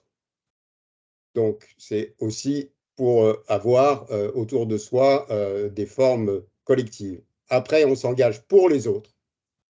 Et après, on s'engage pour la société. Donc, et c'est à peu près dans cet ordre-là. Donc, je vous répète, la formule, elle vaut ce qu'elle vaut. On s'engage pour soi, on s'engage avec les autres, on s'engage pour les autres, on s'engage dans la société. Maintenant, moi, j'ai eu 2 ou 3 thèses sur les responsabilités associatives et la manière dont les DRH en tiennent compte. Donc, je suis très à l'aise pour dire qu'effectivement, il y a eu du côté des entreprises, parce que ce n'est pas simplement du côté des étudiants. J'ai présidé le jury engagement étudiant dans mon université, donc j'en ai vu beaucoup d'étudiantes et engagées. Mais là, c'est parce que, en fait, les entreprises ont beaucoup évolué par rapport à l'intérêt qu'ils pouvaient accorder aux activités associatives. Et donc, il ne faut plus mettre ça dans une annexe, je ne sais plus quoi, là, complètement en fin de CV. Il faut au contraire le valoriser. Et pourquoi ? Eh bien, pour une raison qui tient à la nature des compétences. Et cette nature des compétences, c'est ce qu'on appelle les compétences transversales. C'est-à-dire, c'est des compétences qui ne s'enseignent pas. Un prof de fac comme moi n'a aucun moyen d'enseigner des compétences sur les attitudes, sur la socialité, sur la créativité. Ben, pas beaucoup de leviers. Par contre, c'est le boulot en général que fait l'association. Voilà. Je ferme la parenthèse pour revenir à la question. Je voulais juste apporter ces 2 petits compléments par rapport aux 2 questions qui ont été soulevées. Bon, d'abord, il y a un premier problème. C'est que quand on vous dit combien il y a de bénévoles, bon, c'est magnifique, ça semble magnifique, il y a 18 millions. Mais dans la réalité, il n'y en a que 7 ou 8 millions qui font du bénévolat chaque semaine. Donc, ça relativise beaucoup. Vous voyez, des bénévoles vraiment réguliers, en France, 7, 8 millions, ça a plutôt un peu progressé, mais voilà, c'est pas considérable. C'est ma première observation. Donc, déjà, une des choses consisterait à faire que le bénévole puisse s'engager peut-être un peu plus. Le deuxième problème que l'on a, c'est le problème du plafond de verre. Parce que ce que je ne vous ai pas dit, mais on ne peut pas tout dire d'emblée, c'est que là où il y a un grand déficit dans la participation associative, c'est du côté de ceux qui ont un faible niveau de scolarité, faible niveau socioculturel. Donc, globalement, la participation varie proportionnellement au niveau de diplôme. Donc, il y a un plafond de verre et donc il y a une non-participation. Et moi, mon objectif militant, alors j'essaye de me donner des moyens comme sociologue aussi, c'est évidemment qu'il y ait une participation générale. Je ne vois pas pourquoi, par exemple, je connais très bien la Scandinavie pour y avoir vécu, il y a une espèce de, on peut prendre les États-Unis, il y a une espèce de naturalité à ce que tout le monde, à un moment ou à un autre, soit dans un parcours civique. D'ailleurs, on ne rentre pas dans un master aux États-Unis si on n'a pas eu un parcours civique. Sauf que ce n'est pas forcément une mauvaise chose. Et dans les écoles danoises, il n'est pas question que les enfants n'appartiennent pas à des associations. Voilà. Donc, on a ce double problème. Pour ne pas être trop long et pour rester sur deux, j'en ai 50 000, vous imaginez, tout le temps que je travaille là-dessus, mais pour rester sur deux grands blocs qui me paraîtraient vraiment importants à développer, dans le sens de, voilà, il faut élargir les cercles associatifs, surtout pas des cercles d'ailleurs, mais plutôt, voilà. Le premier, parce que ça a été une découverte sociologique relativement récente, c'est qu'on s'est aperçu que la précocité de l'engagement était un bon gage de développement ultérieur. Donc, il y a évidemment la racine familiale. On sait que dans les familles, les parents militants ont quelques chances d'engendrer des enfants militants. Donc ça, ben oui, mais ça on n'y peut pas grand-chose. On peut se dire simplement, plus il y aura de militants et plus il y aura d'enfants militants. Ça, on peut se le dire. Oui, ça, c'est certain. C'est pas si mal. Mais après, la précocité. Et donc, ça fait longtemps, avec le mouvement associatif, que l'on demande que le parcours civique, il y ait un parcours civique tout au long de la scolarité. Enfin, c'est incroyable. On est en France très loin. Vous savez, on parle de la vie associative en France. On est très, très loin d'autres modèles qui ont une vie associative incomparablement plus développée qu'en France. La France a toujours résisté aux corps intermédiaires et les associations font partie des corps intermédiaires qui ne sont pas spécialement goûtés par l'État. Et quand vous regardez un des derniers arrêts de la Cour des comptes, c'est pour dire qu'il n'y a pas ni de politique associative, ni de financement de la vie associative. Donc, voilà, donc il y a tout un travail à faire, et ce travail, il doit, à mon avis, commencer par l'amont. Donc, l'instruction civique, à travers 2 heures et des bouquins dont tout le monde se fout, franchement, c'est vraiment dommage pour l'engagement civique et c'est vraiment dommage pour l'engagement politique. Donc, le civisme, ça s'apprend sur le terrain. Donc, et il m'apparaît, alors le terrain n'est pas qu'associatif, ça peut être, vous savez, les parlements d'enfants, ça peut être les juniors, alors les juniors associations qui existent, enfin, il y a des quantités. Mais ça doit être, moi je le dis comme ça, parce que je sais que par exemple, chez AnimaFac, chez d'autres, ils ne partagent pas ça, mais moi je dis c'est obligatoire. C'est obligatoire, c'est un cours de maths. Je ne vois pas pourquoi le civisme serait moins important qu'un cours de maths, quoi. Enfin, franchement, je ne le vois pas. Je ne suis pas sûr que ce soit la tendance du gouvernement, comme vous l'imaginez, mais je pense que là, il y a un maillon sur lequel les associatifs, où qu'ils soient, doivent se battre. Une API, elle n'a qu'à aller dans les écoles aussi. Elle n'a qu'à montrer qu'il y a un intérêt à ce qu'il y ait du multigénérationnel et que ça soit pris en compte. Alors après, bon, c'est pas facile, mais je pense qu'il y a un élément décisif. Le deuxième élément, c'est qu'évidemment, ça soit reconnu, que ça soit dans le livret scolaire. Donc, on ne va pas dire « Ah ouais, mais ça, c'est de l'extrascolaire, tout le monde s'en fout, et personne ne le fait. » Non, c'est dans le curriculum, et c'est reconnu dans, moi, ce que je préférerais appeler le livret de compétences qui se développe. D'ailleurs, aujourd'hui, on se dit « Voilà, passer un examen, bravo, mon vieux », mais ce n'est pas ça qui t'assure que tu seras performant dans ton boulot. On a vu des parfaits cons qui sortent de Polytechnique et de l'ENA, quoi. Donc, il faut le dire. Donc, il y a quand même, oui, excusez-moi, je m'emporte un petit peu, donc je vais me calmer, mais vous voyez, c'est très, très important de mettre les gens dans le bain, et en particulier parce que, je le répète, ce que les entreprises attendent, c'est de moins en moins des connaissances en tant que telles, parce qu'elles sont caduques dans les 5 années qui viennent, mais des aptitudes à pouvoir s'insérer et à pouvoir faire fructifier les compétences. Et ça, c'est pas l'école, et ça, c'est pas l'université, je vous le garantis. Donc voilà, ça c'est pas de quoi. J'ai dit 2 pour pas être trop long, mais je peux en rajouter. Je peux en rajouter. Donc il y a le mot a été prononcé. D'ailleurs, je crois que c'est par Océane. Il y a le mot reconnaissance. Voilà, on fait quelque chose, mais il faut que ce soit reconnu.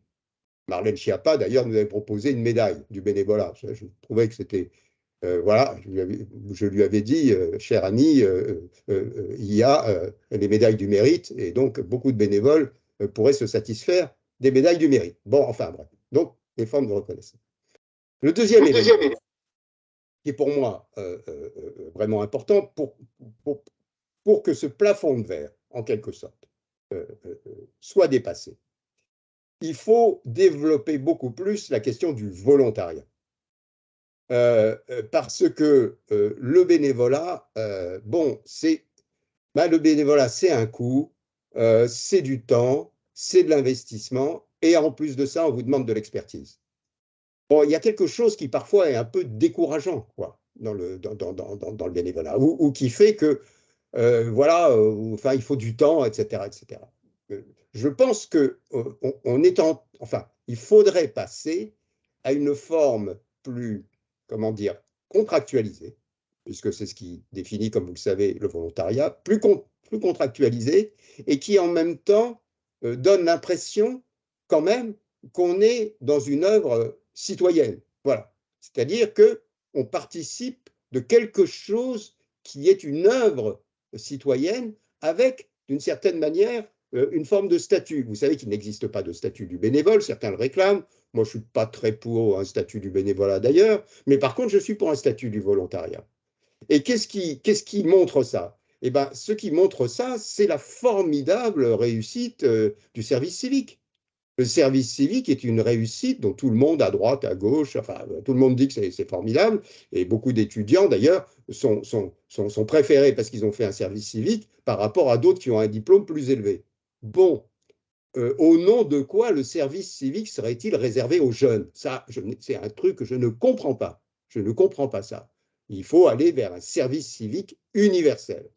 Et je vais plus loin, je dis un service civique universel compatible avec un emploi salarié. Après, les problèmes de tuyaux et de fiscalité, on les règle autrement. Mais voyez, en quelque sorte, agir aujourd'hui pour la nation et pour la citoyenneté, ça me paraît très important. Il y a une raison à ça aussi qui me paraît essentielle. Cette raison, c'est que ce dont nous souffrons, et je pense que les gens de l'UNAPEI le voient bien, ce dont nous souffrons, c'est que le pognon de dingue qu'on met dans le social, eh ben, c'est vrai, il y a beaucoup d'argent qui est mis dans le social, mais les demandes sont illimitées. Et les gens ont des aspirations sociales aujourd'hui qui sont extraordinairement fortes. Regardez ce que les gens attendent en matière de santé. Regardez ce que les gens attendent en matière de aide en handicap. Regardez ce que les gens disent sur les sociétés inclusives. Regardez tout ça.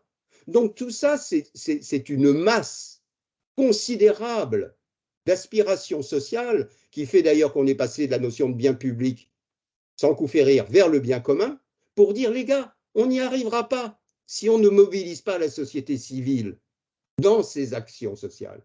Si la société civile ne se mobilise pas pour faire de l'expertise, du tiers aidant dans la santé, si on réduit la santé à l'hôpital et qu'on ne fait pas un tiers-lieu dans lequel il y a des quantités d'associations, de tiers aidants, de machins, d'handicapés, etc. Si on ne fait pas ça, ben on ne répond pas à ça. Et pour tout vous dire, demain, je fais une audition au Conseil économique et social sur la question du financement associatif.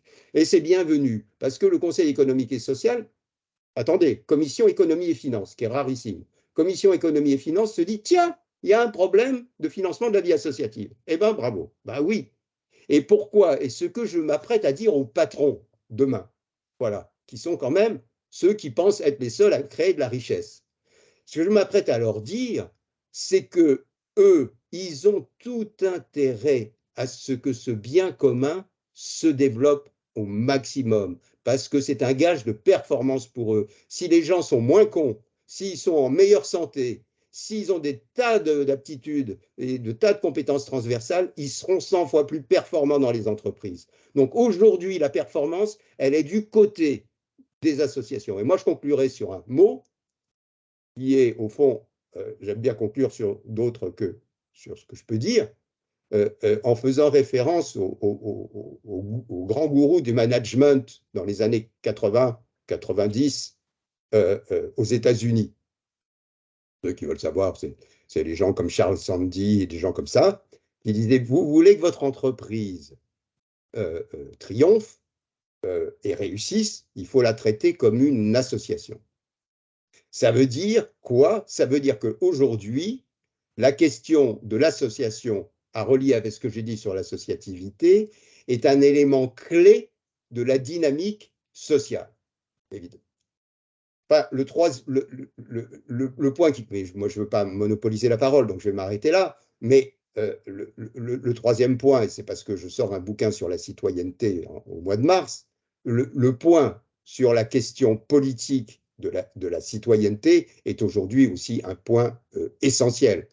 Donc, il faut arriver à inscrire ça dans un renouvellement de ce qu'on appelle la citoyenneté. Quand les gens ne votent plus, quand les gens ne veulent pas être réduits à une carte d'identité comme certains voudraient, hein, voilà, pas besoin d'expliciter, ou même une carte d'électeur, quand on veut véritablement recréer de la citoyenneté, qui était au fond une citoyenneté qui a été créée à l'origine de la Révolution française par le travail. Le travail ne remplit plus cette fonction citoyenne. Il la remplit un peu. Les gens sont contents, voilà, dans l'emploi, etc. Mais ça n'est plus du tout l'effet structurant que le travail a pu avoir dans la citoyenneté, dans l'avenir de la République, dans le progrès. Tout le monde le voit. Donc il faut trouver des modalités aujourd'hui d'insertion. Vous voyez, je vais beaucoup plus loin, ce n'est pas simplement la question de l'association qui est là. C'est que pour moi, l'association est un véhicule considérable d'aujourd'hui, à la fois de participation sociale, de renforcement du lien social, de performance économique et de citoyenneté. Vous voyez, c'est cet ensemble-là. Mais moi, je suis toujours désolé que les responsables associatifs, au fond, ne développent pas. Vous me direz, c'est notre boulot, mais nous, les sociologues qui nous intéressons aux associations, on est peanuts, hein, on n'est pas très, très nombreux. Donc, les responsables associatifs, ils doivent développer un discours politique. Vous voyez, pas politique, pas droite-gauche, mais un discours politique sur ce qu'ils sont. Et trop souvent, ils ont une voix atone. Et trop souvent, ils ne mettent pas en valeur, ne serait-ce que parce que c'est qualitatif souvent ce qu'ils font, ils ne mettent pas suffisamment en valeur ce qu'ils font. Et pour moi, c'est aujourd'hui un maillon absolument décisif face à des échéances qui nous font quand même plutôt peur.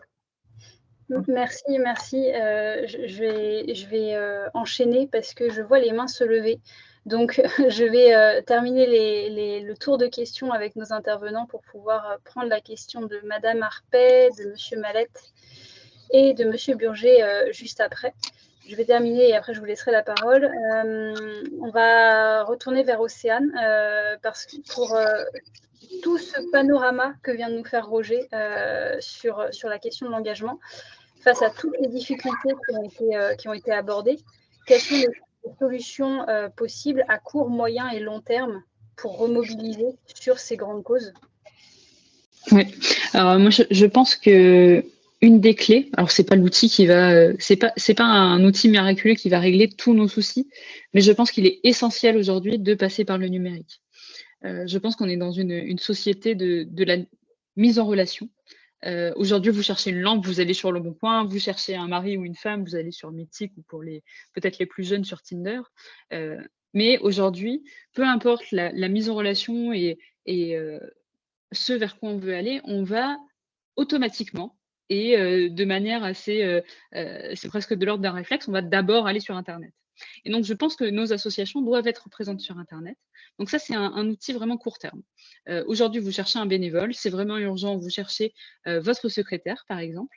C'est vraiment la galère, il nous faut quelqu'un, on va poster une mission. En plus, vous avez pas mal de plateformes aujourd'hui qui existent, qui vont parler à plein de bénévoles différents. Donc, je peux vous parler de bénévoles parce que c'est ce que je connais. On parlait de France Bénévolat, tous bénévoles qui sont des acteurs historiques. L'État s'y est mis avec jeveuxaider.gouv. Donc, vous voyez, vous avez un panel assez large de plateformes numériques qui vont permettre de mettre en relation des bénévoles avec des associations. Et vous voyez, ça va dans le sens de la rationalisation dont je parlais tout à l'heure, c'est que le bénévole, il va pouvoir fouiller. Il va trouver votre mission, il va dire, tiens, secrétaire, ça me parle parce que j'aime bien l'administratif. Dans une association qui me parle de personnes handicapées et leurs familles, ça me parle aussi. Je vais aller encore fouiller un petit peu et regarder la page Facebook, voir un petit peu les visages des gens avec qui je peux faire du bénévolat. Je vais aller voir à quoi ressemble le site internet. Est-ce que ça m'a l'air moderne? Et du coup, je mets le pied dans une association où on va bien me recevoir. Donc, c'est vraiment hyper important de se trouver sur Internet.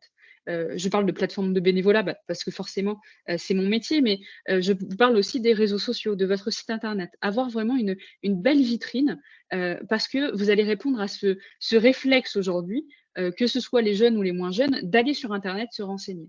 Et ce qui est normal. Mais ça, c'est vraiment un outil court terme. Pour aller sur le long terme, il faut absolument que les associations soient autonomes sur ce sujet-là. Je pense que dans les travaux de prospective, on le voit bien que l'utilisation d'Internet était de plus en plus présent. Forcément, à l'avenir, quand on passera de plus en plus par les plateformes, parce qu'on passera de plus en plus sur Internet pour trouver des missions de bénévolat, que ce soit sur le site de ma ville, sur les missions de bénévolat spécifiques, finalement, on a besoin que les antennes ou les établissements chez vous soient autonomes dans le fait d'utiliser Internet. Parce que finalement, c'est ça qui va permettre sur le long terme que les outils soient appropriés par ceux qui ont besoin de trouver des bénévoles, c'est-à-dire le terrain.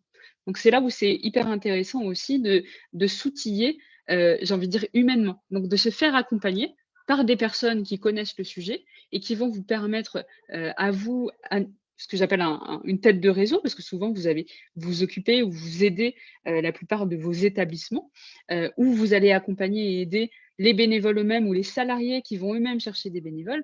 Bref, il faut que vous soyez accompagnés, parce que tout ça, ça prend un temps vraiment fou dans le quotidien de trouver des bénévoles. Parce que trouver des bénévoles, c'est vraiment 10% de tout le travail qu'il faut faire avec un bénévole. On en a parlé plusieurs fois, mais tout ce qui est la valorisation de la reconnaissance des bénévoles, ça prend énormément de temps. Et donc, c'est pour ça qu'il faut réussir à aborder ce sujet-là, ce chantier du bénévolat, de l'engagement, de la reconnaissance des bénévoles, et j'irais même jusqu'à la fidélisation de ces bénévoles. Mais pour ça, il faut s'outiller. Donc, à la fois l'outil numérique, qui pour moi est vraiment essentiel, mais aussi avec de l'accompagnement humain auprès d'experts, de personnes qui connaissent leur sujet, que ce soit très localement. Je pense aux antennes France Bénévolat, par exemple, que je sais que les ATAPI ils font beaucoup appel et c'est très important, et aussi des plateformes qui vont vraiment être spécialisées. Je pense à Bénénova, qui est vraiment sur le sujet du bénévolat ponctuel, par exemple. Donc, c'est vraiment très important d'arriver à faire cette veille et à comprendre l'écosystème et de s'en servir au maximum. Vraiment à aller solliciter ces experts-là, parce qu'ils sont là pour vous aider, ils sont là pour relayer, vous donner de la visibilité, mais il faut penser que cette visibilité court terme, il faut l'accompagner d'une formation des personnes qui vont utiliser ces outils pour que sur le long terme, il y ait une acculturation au bénévolat qui soit importante. Et que cette culture bénévole, et je finis là-dessus, que cette culture bénévole, tout le monde se le soit approprié et soit en capacité de donner envie, grâce à ces éléments de culture bénévole, aux bénévoles de demain. Merci, merci Océane. Je vais retourner vers Irène, qui est notre modèle bénévole pour ce webinaire. Concrètement, comment est-ce que vous êtes arrivé au Papillon Blanc? Comment est-ce que vous avez été accueilli et intégré? Est-ce que vous vous retrouvez dans tout ce que vient de dire Océane avec le numérique, l'accueil, l'intégration, les documents à fournir, etc. etc. Du coup, je me retrouve tout à fait, puisque moi, pour me renseigner un peu sur l'ensemble des associations qui pouvaient exister, j'ai été sur toutes les plateformes de bénévolat en ligne, Bénévolte, Tous Bénévoles, etc. À la base, je ne savais pas forcément que je voulais être bénévole dans le milieu du handicap. Je voulais être bénévole dans l'égalité des chances, mais c'est très vaste. Et donc, en fait, j'ai contacté une dizaine d'associations sur le handicap, sur les personnes migrantes, sur les personnes incarcérées, vraiment un panel d'associations très différentes. Et en fait, j'en ai que 2 qui m'ont répondu sur les 10. Une qui m'a dit qu'ils n'avaient pas de mission qui correspondait à mes disponibilités et tout ça. Et les Papillons Blancs, du coup, chez qui je me suis engagée. Et pour moi, c'est aussi un des problèmes que vont rencontrer les associations, c'est que lorsque des bénévoles potentiels les contactent, finalement, ils n'ont jamais de retour. Lorsqu'on demande des compléments d'information, on ne les reçoit pas. C'est un petit peu compliqué et assez vite décourageant. Donc, moi, je suis passée par cette plateforme et ensuite, j'ai été recontactée du coup par les Papillons Blancs qui m'ont posé des questions sur pourquoi je voulais m'engager, quelles connaissances j'avais à la base, etc. Et ensuite, mon intégration, alors après avoir rempli quelques papiers administratifs très, très classiques, on va dire, elle s'est plutôt faite directement avec les bénévoles avec qui je suis en atelier, qui eux avaient déjà l'expertise et qui du coup étaient les plus aptes, on va dire, à m'expliquer de quoi ils avaient besoin. Parce qu'être bénévole, c'est aussi ça, c'est être vraiment utile et pas simplement être là pour faire quelque chose qui à nous fait plaisir. Si au final, c'est pas utile sur le terrain et ça correspond pas aux besoins, ça sert vraiment à rien. Donc c'était ça qui était aussi important pour moi, c'est que ce soit vraiment la personne sur le terrain qui me dise de quoi elle avait besoin et ce à quoi je pouvais l'aider. Donc c'est ce qui s'est passé et j'ai eu aussi quelque chose qui était, je pense, très important, une petite explication, on va dire, de ce qu'était le milieu du handicap, de comment interagir avec ces personnes, qu'est-ce qu'on pouvait dire, qu'est-ce qu'on ne pouvait pas dire, comment fallait se comporter, parce que comme c'était pas forcément quelque chose que je connaissais moi, déjà j'avais quelques appréhensions et puis même j'aurais pas forcément eu les bons mots, eu les bonnes manières de me comporter, pas parce que je suis une mauvaise personne ou parce que j'avais pas envie, simplement parce que je ne connais pas. Et du coup, c'est quelque chose qui est très important aussi, de bénéficier de l'expertise des gens qui sont déjà là et de faire des réseaux de bénévoles, pas forcément pour qu'ils puissent se rencontrer aussi, mais aussi pour qu'ils puissent s'aider et s'apporter leur expertise mutuelle qui est souvent très complémentaire. Merci Irène, ça répond un peu à tout ce qui a été dit par les uns et les autres tout au long du webinaire, formation, parcours, communication et intégration alors là on voit bénévoles, mais ça peut être la même chose pour n'importe quel type d'engagé. Je vais terminer, alors je vais donner un défi à Marilyn, c'est-à-dire de terminer le webinaire en 2 minutes pour qu'on puisse prendre les questions, avec la notion, et on n'arrête pas d'en parler depuis tout à l'heure, de parcours d'engagement qui se retrouve une fois encore dans les orientations stratégiques de l'UNAPI. Est-ce que tu pourrais revenir dessus en 2 minutes top chrono? Alors, je vais synthétiser la synthèse. Alors, moi, à ce moment-là, ce que je vais faire, c'est que je vais surtout faire un zoom en fait sur nos propositions. Les logiques de parcours, je pourrais en parler. Il y a énormément de choses qui sont faites parce que la logique de parcours, elle va de l'accueil, le point sur les besoins en fonction des profils, l'accueil, la mobilisation, l'accompagnement, le renforcement des compétences, y compris l'accompagnement des personnes qui terminent un bénévolat avec tout le sujet de la transmission. Ça, je n'irai pas plus loin là-dessus, mais c'est un vrai parcours de l'accueil à la transmission. Je vais juste faire un zoom sur le bénévolat, ce que nous on appelle aussi le bénévolat de responsabilité, notamment, on a parlé de l'adhésion, du bénévolat, mais je voudrais faire ce zoom là-dessus en disant que nous, il y a un enjeu fort aussi qui ressort. Beaucoup de bénévoles qui notamment sont dans des instances de gouvernance ou dans des bureaux et qui sont parfois en difficulté sur les missions de responsabilité et notamment sur tout ce qui va concerner les missions, responsabilité, tous les enjeux du secteur social et médico-social. Donc pour ça, tant des associations locales qu'en région qu'au niveau national, on développe ces réflexions. Alors, par rapport à ta question sur la logique de parcours, je fais le zoom sur la montée en compétences. Et là, il faut savoir qu'on a, au niveau du centre de formation, on a développé une offre assez importante sur ces sujets-là. Donc, moi, je vous invite à vous rapprocher, à aller voir sur le site du centre de formation ce qui est proposé sur ces sujets-là de la montée en compétences des bénévoles.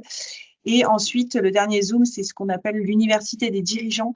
Là, on va ouvrir notre 5e promotion qui invite notamment, en l'occurrence, les présidents des délégués généraux, des directeurs généraux sur 3 ans, sur à la fois tous les sujets qui sont liés à la gouvernance, à la question de la gestion ressources humaines et financières, mais aussi tous les sujets qui sont liés à la transformation, encore une fois, du médico-social.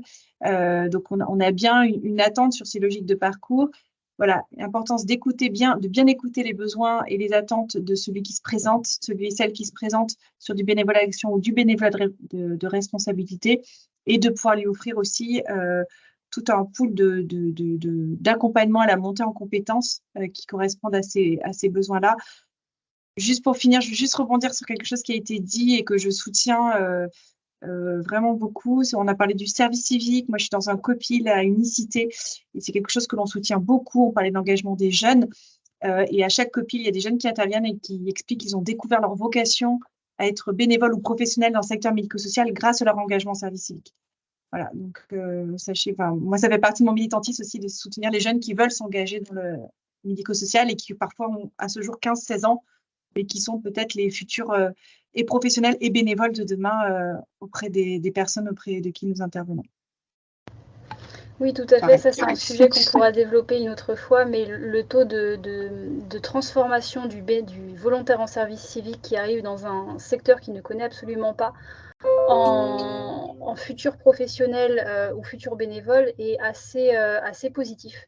Donc ça, c'est un des statuts d'engagement associatif qui est populaire chez les jeunes, autant que chez les RH, parce qu'il ne faut pas se le cacher, c'est 6 à 12 mois qui permettent à un jeune de monter en compétence, de découvrir un secteur qu'il ne connaît pas et de, pourquoi pas, trouver son orientation professionnelle. Mais ce sera pour une autre fois. Donc, je vais reprendre la question de Madame Arpet, qui était destinée à Michel. Quand elle a pris la parole sur toutes les questions, toutes les activités qu'elle proposait à ses adhérents, à savoir comment contacter les familles non adhérentes qui sont accompagnées, qui ont un enfant ou un proche accompagné par un établissement, mais qui ne sont pas adhérentes. Donc, ce n'est pas possible d'avoir un fichier des familles pour raison RGPD. Donc, comment on fait pour capter ces personnes-là qu'on n'a pas le droit de contacter et auxquelles on n'a pas les informations? Alors, moi, j'ai profité de la réunion que les professionnels organisent en début d'année scolaire, c'est-à-dire vers septembre, pour, grâce au directeur d'établissement, donc faire une présentation de l'association. Effectivement, on est obligé de passer par les professionnels, et donc c'est pour ça qu'il faut travailler avec les professionnels. D'accord, c'est un travail, de toute façon, pour cette question-là, c'est toujours un travail très long. C'est un travail très long, mais c'est un travail, oui, on peut pas travailler sans les professionnels. C'est un travail à 3 en fait. C'est un travail entre les personnes en situation de handicap, les aidants et les professionnels. Sinon, ça ne marche pas. C'est ce que disait Marilyn tout à l'heure. Je vais laisser la parole rapidement à Monsieur Mallette pour poser sa question et à qui elle est destinée. Oui, bonjour à tous. Vous m'entendez bien? Oui. Oui. Et donc, moi, je parlerai plutôt de l'UNAPI, parce que c'est ce que je connais. J'étais déjà adhérent dans le précédent millénaire, mais au moins, il faut discerner déjà l'adhérent, c'est une chose.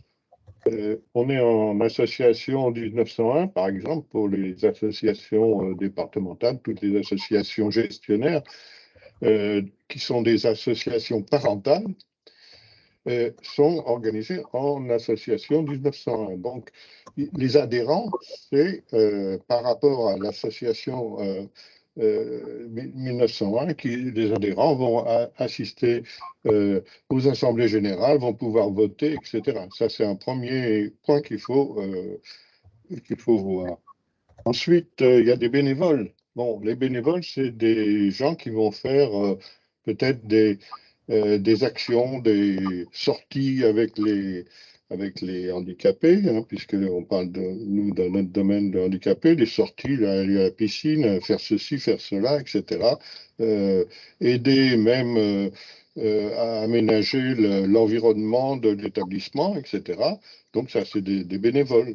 Beaucoup sont des parents bénévoles, qui peuvent être bien sûr aussi adhérents. Mais c'est une autre chose, le bénévolat. Et puis, il y a un troisième point, c'est l'engagement des personnes. Parce qu'on peut être bénévole et ne pas vouloir s'engager plus que ça. Or, les associations parentales ont besoin de gens qui vont s'engager pour rentrer dans le conseil d'administration, peut-être pour être président de l'association, etc.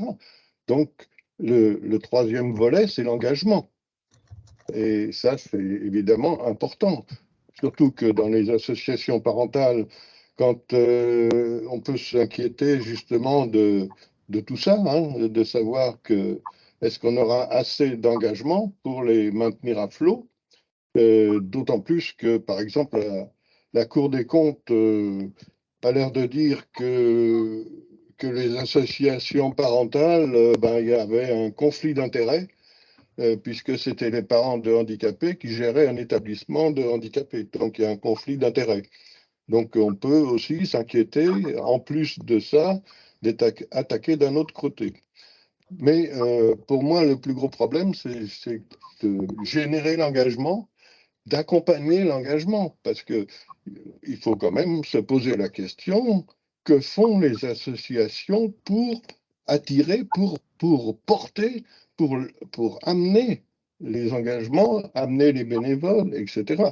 Hein, il faut qu'il y ait un courant qui passe très fort entre l'association gestionnaire, les parents, les parents de personnes handicapées, hein, et également un courant qui passe entre les parents et les professionnels dans les établissements. Donc, tout ça, c'est à mon avis, enfin, c'est un peu complexe, hein, c'est pas très simple, hein, il faut vraiment travailler là-dessus. Et on ne peut pas le faire tout seul. Si on est tout seul, on ne peut pas y arriver. Il faut qu'il y ait les associations, les personnes qui veulent s'engager et les professionnels qui soient réunis, parce que sinon, ça ne peut pas marcher. Oui, tout à fait. C'est un problème. Déjà, ce n'est pas un problème du secteur médico-social, c'est un problème de tout le secteur associatif. Et c'est un chantier assez gigantesque qu'on ne pourra pas faire association par association et ainsi de suite tout seul dans son coin. Et je pense que ça rejoint tout ce que disait Océane au début avec tout le travail en amont. Trouver des bénévoles comme avoir ou convaincre un adhérent, c'est que 10% du travail réel. Mais il y a tout le travail en amont et il y a tout le travail en aval de fidéliser, de leur donner envie de se dire vous cotisez ou vous donnez de votre temps et il y a une raison à ça et vous allez voir à quoi ça sert. Et tout ça, c'est tout le gros du travail, mais il faut pouvoir le structurer. Et vous avez tout à fait raison, on ne peut pas le faire tout seul. Juste un dernier point, si vous me permettez. Vous avez parlé des sites Internet. Là.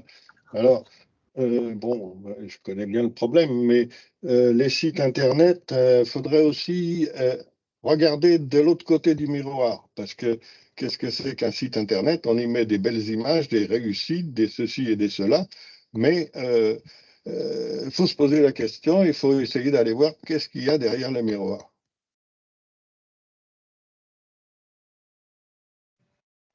Merci. Je vais laisser Océane. Je pense qu'Océane voulait répondre et puis après on va clôturer avec Émile qui voulait prendre la parole.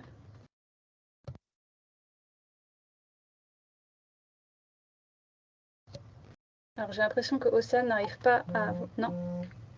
J'avais pas enlevé mon micro. Donc je voulais juste revenir sur ce sujet de la recherche de président.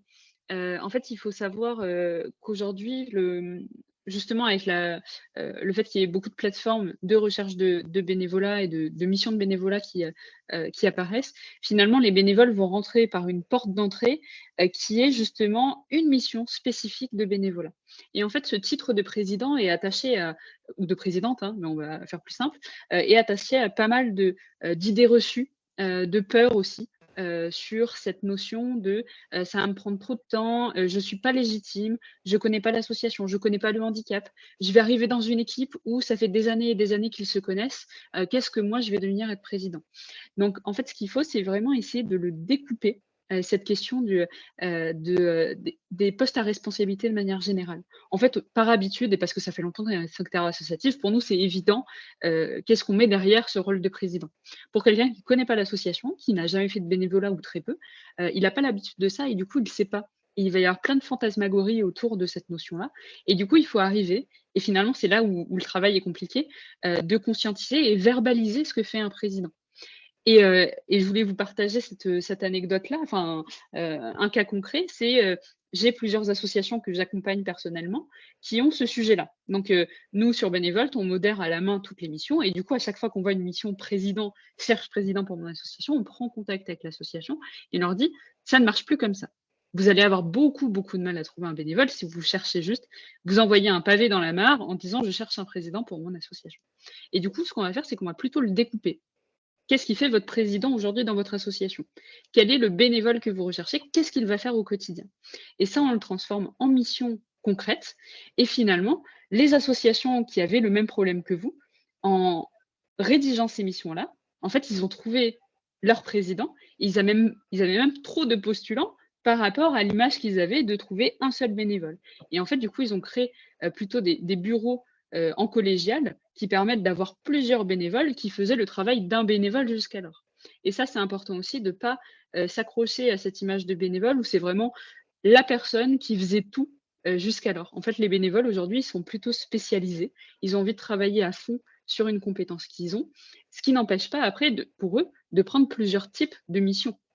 Donc, c'est là où c'est intéressant aussi d'arriver à changer de paradigme et à correspondre à l'image que se font les bénévoles et ce qu'ils vont rechercher aujourd'hui, c'est-à-dire une mission plus qu'un statut dans l'association. Voilà, c'est ce sur quoi je voulais réagir. Merci Océane. Je vais laisser Émile prendre la parole et puis après, on va pouvoir clôturer et terminer ce webinaire. Oui, merci. Simplement pour faire très court, je voulais justement soutenir, disons, les propos de M. Su tout à l'heure et rajouter la tendance à mettre en valeur donc la démarche démocratique dans les décisions, dans les accompagnements. Et ça rejoint un petit peu donc le bénévolat et également ce que M. Mallette disait tout à l'heure par rapport au bénévolat, donner la possibilité aussi et aussi celle pour les familles de participer au sein des institutions dans non pas un conflit d'intérêts, mais un rassemblement des compétences pour vraiment faire comment dire, participer toutes ces personnes dans la quotidienneté de la vie qui se passe dans les lieux que nous accompagnons. Et c'est, je pense, de par cette montée de terrain, de l'entente et du serrage de coudes qu'on peut mettre en valeur donc toute une attitude de compréhension de tous les textes et tous les avancées scientifiques qui se passent autour de nous. C'est aussi ce que je propose dans les contacts avec les différents parents et même les personnes autistes, je dirais savants, pour pouvoir comprendre exactement les paroles et les sens des paroles que l'on retrouve dans différents textes. Alors de plus récent, parce que ce qui est formidable, c'est que si on regarde les informations, on a énormément de sujets, d'avoir envie de savoir et de partager les savoirs. Donc je pense que si on continue donc dans cette ouverture, on peut quand même énormément améliorer les qualités de l'accompagnement. Merci Émile, merci à tous nos intervenants et à nos participants qui sont restés 1h30 au lieu de 1h15, comme c'était prévu initialement. Donc pour conclure, donc on n'a pas apporté de réponse unique. Bon, ça, on le savait, de toute façon, on ne s'engage pas dans ce sujet-là en se disant au bout d'1h15, on aura toutes les réponses à nos questions et tous les problèmes seront résolus. Le sujet est très vaste et c'était plutôt une ouverture vers tous les travaux qu'il faudra engager dans les années à venir et qu'on investiguera de notre côté. Et comme je le disais, donc il n'y a pas de réponse unique, il n'y a pas de réponse duplicable d'une association à une autre, exactement comme ça a été réalisé dans l'association A vers l'association B. Par contre, et c'est ce que disait Océane, et c'est ce qu'a rappelé M. Mallette, on ne pourra jamais construire une stratégie d'engagement cohérente et durable seul. Il faudra le faire ensemble et pourquoi pas s'ouvrir à d'autres secteurs du secteur associatif qui ne sont pas donc du médico-social. Ça implique, et c'est ce que disait également Marilyn, des parcours d'engagement parce qu'il faudra penser le retour sur investissement temps. pour rebondir sur la question de on s'engage pour soi en premier. Il faut se le dire, la première chose, c'est si on ne trouve pas la plus-value directe au don de son temps, on ne reste plus. Donc c'est toutes ces questions-là qu'il faudra aborder. On aura essayé de dégrossir ce vaste sujet, mais c'est tout ce qu'on aura fait aujourd'hui, ce qui est déjà bien. Donc, je remercie encore une fois tous nos intervenants et puis nos participants, et on ne manquera pas de proposer de nouveaux temps sur ce vaste sujet. Merci beaucoup. Merci à vous. Bonne soirée. Merci. Bonne soirée. Merci. Bonne soirée.